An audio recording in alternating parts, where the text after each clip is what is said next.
मुझे लेट होता है, मतलब मेरा प्रोसेस थोड़ा सा लंबा है सुबह का पूजा का, तो it takes a time, it's take a hell of time. तो ऐसा है कि नींद वाला कॉन्टेक्स्ट वैसे ही रहा है, ओके। बट अगर कोई आज मुझे पूछेगा सर इट्स हार्ड वर्क और गेम ऑफ लक, तो मैं आपको बताऊंगा इट इज लक है ना, हार्ड वर्क करने के बाद आएगा, पर खाली हार्डवर्क काम नहीं आएगा। हार्डवर्क करोगे ना तो आप गधे जैसे काम कर रहे हो। It's an hard work and smart work का कॉम्बिनेशन। स्मार्ट वर्क भी पहले से नहीं आता, smart work comes to know only when there is hard work. Example, hard work smart work का कॉम्बिनेशन कैसे हो सकता है, अपन ऑडिट में बात करें तो, मैं अगर ऑडिट की बात करूं या एसएम की बात करूं, आप देखो हार्ड वर्क और स्मार्ट वर्क। हार्ड वर्क ये है कि आपने पूरा सिलेबस करना है, हार्ड वर्क ये है कि आपको सारे कॉन्सेप्ट मालूम होना चाहिए, हार्ड वर्क ये है कि एग्जैक्ट एप्लीकेशन क्या होता है वो समझ में आना चाहिए, हार्ड वर्क ये है कि आपको फ्लो मालूम होना चाहिए। एग्जांपल, हार्ड वर्क ये है कि आपको कॉन्सेप्ट की बारीकी मालूम है, ओके ये है। पर हार्डवर्क का मतलब ये नहीं होगा कि आप बुक रीड करते जा रहे हो, रटते जा रहे हो, because that is not a way how examination can be given. Smart work is how to write the answer.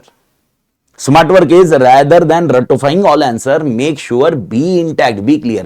अभी कल एक जो अपना दिसंबर की बैच हुई थी उस ग्रुप में एक जन ने वही लिखा, सर अगर इतने मार्क्स से लिया है तो आंसर की साइज क्या होनी चाहिए, कितनी क्वांटिटी होनी चाहिए, वो कैसे, कितने पॉइंट लिखने चाहिए, फैक्ट वैक्ट को कैसे मिक्स करना चाहिए। मतलब मैंने उसको क्लियर समझाया, मैं बोला अभी भी अगर तुम वो क्वांटिटी और वो कॉन्सेप्ट पे जा रहे हो, मैं बोल रहा हूँ आप गलत डायरेक्शन में जा रहे हो, आपको मालूम ही नहीं पड़ेगा और कब आपके हाथ के नीचे से मार्क्स निकल जाएंगे। यानी आपने सिलेबस पूरा पढ़ लिया, सब कुछ कर लिया, hard work done done, but smart work नहीं किया। स्मार्ट वर्क मतलब आप अभी भी वो ट्रेडिशनल अप्रोच में लगे हो कि नहीं नहीं भाई मेरे को आंसर याद रखना पड़ेगा, ऐसे ही लिखना पड़ेगा, मेरे भाई उसमें से निकल। Approach is different. Approach is saying that okay, whatever fact is there, based on that write the answer, integrate the concept, ensure your answer is consistent with that particular case study।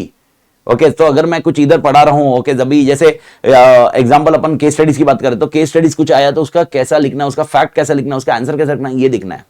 अच्छा, smart work ये है कि आप दो question में confuse नहीं करो। Information system का क्वेश्चन आया, आंसर लगे, ऑटोमेटेड एनवायरनमेंट आया, क्वेश्चन अलग है। आई होप समझा। ये अगर आप कर रहे हो ये स्मार्ट वर्क है, और ये कर लिया उसके बाद फिर तो आप देखो ओके लक का साथ है। अभी उसमें कोई बोलेगा, अभी आप बोलोगे सर कोई है जो एकदम पॉइंट पे फेल हुए, ये हुए, मेरे को आप ये बताइए यार, एग्री करिए, एग्री करो, डिसएग्री करो, ओके। मैं नहीं बोल रहा ऐसा ह्यूमन एरर नहीं होगा, अरे यार अपन सॉफ्टवेयर में ह्यूमन एरर दिख रहे हैं, अरे भगवान से भी तो गलती हो रही है, अरे अपने को बनाया भगवान की बहुत बड़ी गलती है भाई। धरती का देखो क्या बैंड बजा रहे अपन, ओके तू मैं मतलब सब जन कहीं ना कहीं अब्यूज ही कर रहे हैं अपने रिसोर्स को जो अपने को मिले हुए हैं, ओके एवरीबडी ओके। मैं उसमें मैं खाली तुम या मैं नहीं बोल रहा, ये है भगवान का है भाई पॉइंट। अभी उनसे गलती हो सकती है तो भाई अपने से गलती क्यों नहीं हो सकती। तो इट में हैपन, कोई चेकर है एग्जामिनर उससे मिस हुआ या प्लस माइनस है या जजमेंटल है, सब्जेक्टिव कुछ है, पर लेकिन वो बहुत नेग्लिजिबल परसेंटेज है बड़ी, ओके। आपको समझना जरूरी है। बहुत जन बोलेंगे कि भाई मैंने ये पॉइंट पूरा करेक्ट लिखा, ये लिखा, पर आप मेरे ख्याल से मतलब ये आप इस पे एग्री करो क्या। आप देखो अब ये ऑलमोस्ट अपने 16-17 लेक्चर हो गए, ओके, और जितना आपको बेसिकली पहले आता था और अभी इसमें अगर मैं देखता हूं, मतलब बहुत जन के इसमें देखता हूं, और पहले भी तुमने पढ़ा ही था, लेकिन उसका फ्लो कैसा है, उसका लिंक कैसा है, तो इसकी वजह से क्या कॉन्सेप्चुअल की वजह से अपन आंसर लिखने में बेटर हो सकते हैं, क्या वो कॉन्सेप्ट की वजह से आंसर को ड्राफ्ट करते हुए बेटर हो सकते हैं, क्या वो कॉन्सेप्ट की वजह से क्वेश्चन क्रैकिंग में बेटर ऑप्शन आ सकता है। ये पॉइंट कभी ना कभी लैकिंग होता है, उसके हिसाब से वो चीजें इंपैक्ट होती है, ओके। तो इसमें हाँ, इसमें ऐसा कोई बोलेगा सर मैं कोई एक स्टूडेंट मेरा दोस्त है, उसने क्या कर दिया, उसने सिर्फ क्या कर दिया मालूम है, उसने खाली आरटीपी पढ़े, एमटीपी पढ़े और पास हो गया। अभी यहाँ पर उसने हार्डवर्क ही नहीं किया, ठीक है। तो किसी किसी का लक होता है, नहीं होता ऐसा नहीं बोल रहा हूँ, हर जन का ऐसा नहीं होता है। अगर हर जन ही वैसे करने लगा नहीं पॉसिबल नहीं होगा, किसी किसी का लक होता है, किसी किसी लक के लिए रहेगा, ठीक है भाई, कोई लकी इनफ है, okay. There may be some people okay who are lucky enough, okay. Technically अगर देखोगे तो there are certain lucky people who get the initial contact एकदम।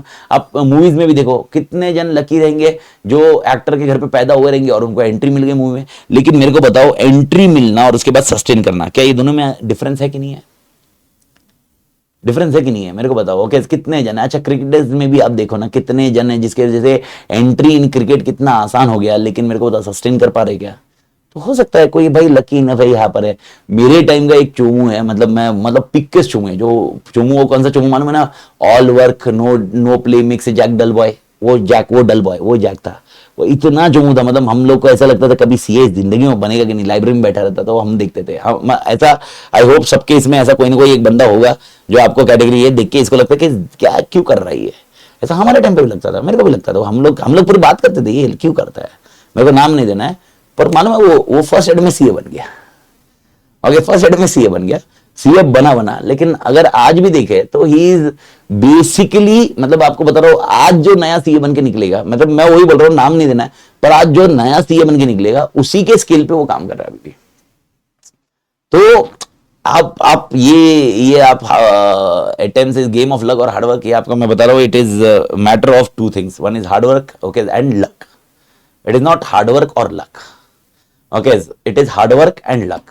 क्योंकि आप हार्डवर्क करोगे उसके बाद कुछ चीजें लकीली पॉइंट होनी चाहिए, लकीली पॉइंट में, लेकिन वो हार्डवर्क के साथ क्या होना जरूरी है आज के डेट में, स्मार्ट वर्क।